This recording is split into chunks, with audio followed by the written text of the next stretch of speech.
नमस्कार। आज हम बात करने वाले हैं इंग्लिश ग्रामर के एक ऐसे टेंस की, पास्ट परफेक्ट कंटीन्यूअस टेंस।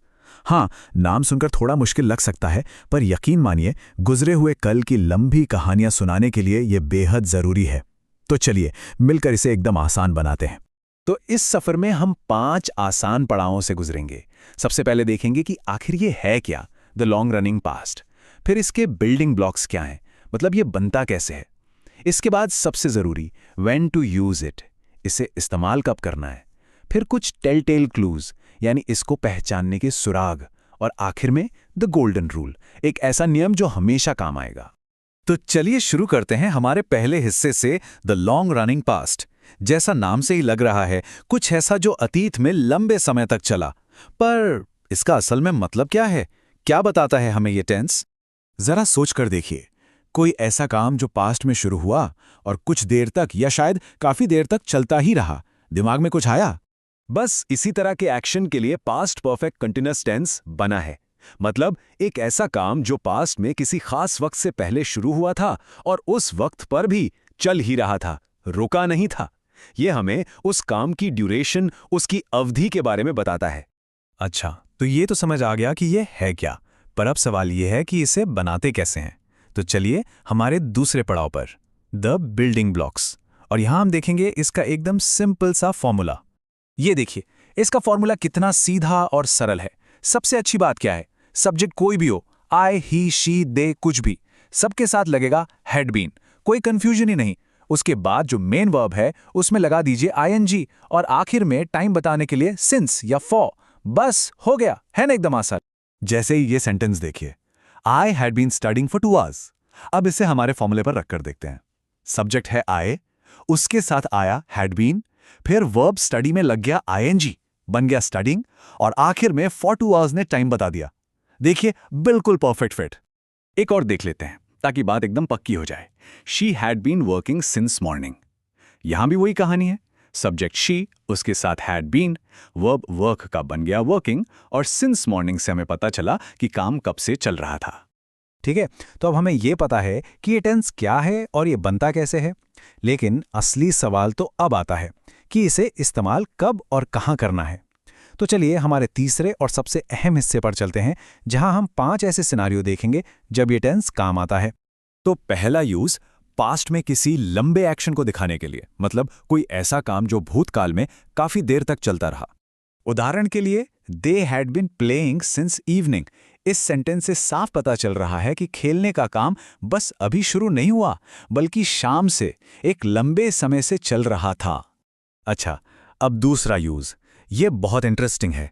सोचिए, पास्ट में कोई काम लगातार चल रहा है और तभी बीच में कोई दूसरा काम हो जाता है, तो उस पहले लंबे काम को बताने के लिए इसका इस्तेमाल होता है। जैसे, I had been sleeping before he came. मतलब उसके आने से ठीक पहले क्या हो रहा था, सोने का काम चल रहा था। तो उसके आने वाले एक्शन से पहले जो लंबा एक्शन चल रहा था वो है हैड बीन स्लीपिंग। अब आते हैं तीसरे यूज पर, जो है ड्यूरेशन, यानी अवधि बताने के लिए। अगर किसी को यह बताना है कि पास्ट में कोई काम कितनी देर तक चला, तो ये टेंस बिल्कुल परफेक्ट है। जैसे इस सेंटेंस में, he had been working for 5 hours। यहां साफ साफ बिना किसी शक के बताया गया है कि काम की अवधि कितनी थी, पूरे 5 घंटे। चौथा यूज है कॉज एंड इफेक्ट, यानी कारण और उसका असर दिखाने के लिए। मतलब पास्ट में कुछ हुआ और उसका कारण एक लंबा चलने वाला एक्शन था। ये एग्जाम्पल देखिए, बात एकदम क्लियर हो जाएगी। He was tired because he had been running. वो थका हुआ क्यों था, ये था असर, इफेक्ट। और इसका कारण क्या था, कॉज, क्योंकि वो बहुत देर से दौड़ रहा था। तो हैड बीन रनिंग ने हमें कारण बताया। और आखिर में पांचवा यूज, पास्ट की किसी सिचुएशन या माहौल को बताने के लिए। कई बार कहानियों में बैकग्राउंड सेट करने के लिए या सीन को डिस्क्राइब करने के लिए इसका इस्तेमाल होता है। जैसे कि it had been raining for hours. इस एक लाइन से ही दिमाग में एक पूरी तस्वीर बन जाती है ना, कि घंटों से बारिश हो रही थी, माहौल कैसा होगा। बस यही काम है इसका। तो ठीक है, अब हमें ये पता चल गया है कि इसे इस्तेमाल कब करना है। पर मान लीजिए ये कहीं लिखा हुआ मिले, तो इसे पहचानेंगे कैसे? इसी के लिए है हमारा चौथा सेक्शन, टेल टेल क्लूज, यानी पहचानने के पक्के सुराग। देखिए, कुछ कीवर्ड्स हैं जिन पर नज़र रखनी चाहिए, जैसे since, for, before, all day.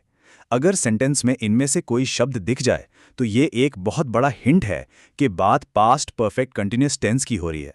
और हाँ, सिंस और फॉर में एक छोटा सा लेकिन बहुत ज़रूरी फ़र्क है। इसे समझना ज़रूरी है। सिंस इस्तेमाल होता है एक स्टार्टिंग पॉइंट के लिए, एक पक्के समय के लिए, जैसे सुबह से, 2020 से। और फॉर इस्तेमाल होता है एक टाइम पीरियड के लिए, एक अवधि के लिए, जैसे 2 घंटों से, कई दिनों से। चलिए, अब हम आ पहुंचे हैं अपने आखिरी और सबसे काम के हिस्से पर, द गोल्डन रूल। वो एक ट्रिक जो सब कुछ याद रखने में मदद करेगी। तो वो गोल्डन रूल क्या है? बहुत सिंपल है। अगर किसी भी सेंटेंस में had been plus verb ING दिख जाए तो बस आंख बंद करके समझ जाइए कि ये पास्ट परफेक्ट कंटीन्यूअस टेंस ही है। इससे आसान और तेज तरीका हो ही नहीं सकता इसे पहचानने का। तो अब ये टेंस पूरी तरह से समझ आ चुका है। अब सोचने की बारी है, अतीत की ऐसी कौन सी लंबी कहानी है जिसे अब इस टेंस का इस्तेमाल करके सुनाया जा सकता है।